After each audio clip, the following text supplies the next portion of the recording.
Тарих тек өткен шақ емес. Ол бүгінгі күннің іргетасы.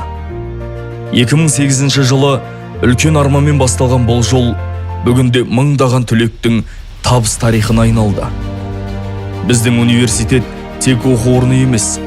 Бұл ортақ құндылықтар, ұмытылмас естеліктер және жарқын болашақ тоғысқан орда.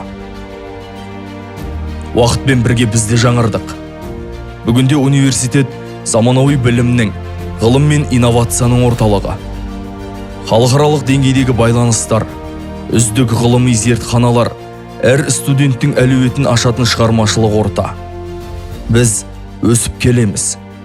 Өйткені біз жаңашылдықтан қорықпаймыз.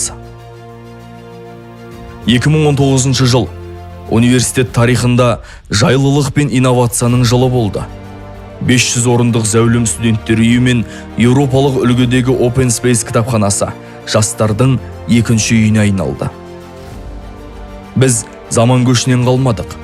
Инклюзивті білім беру, виртуалды зертханалар, аквакультура және IT саласындағы жаңа бағдарламалар. Бұл ертеңгі күннің сұранысына бүгін берілген жауап еді. 2022 жыл біз үшін ерекше мақтаныш жылы.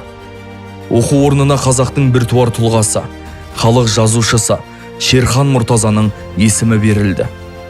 Бұл бізге үлкен жауапкершілік жүктейді.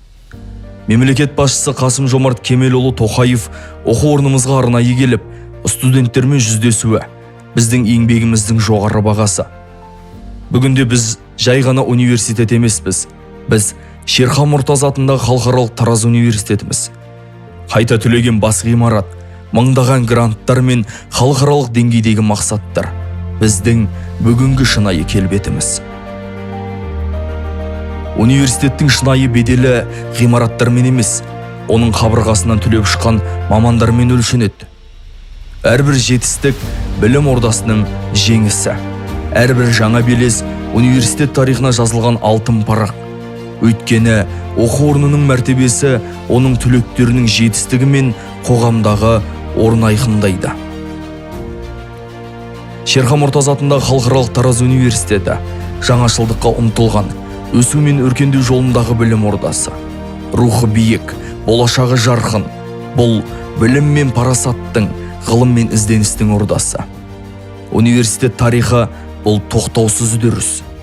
Ал оның жаңа тараулары әлі де жазыла береді.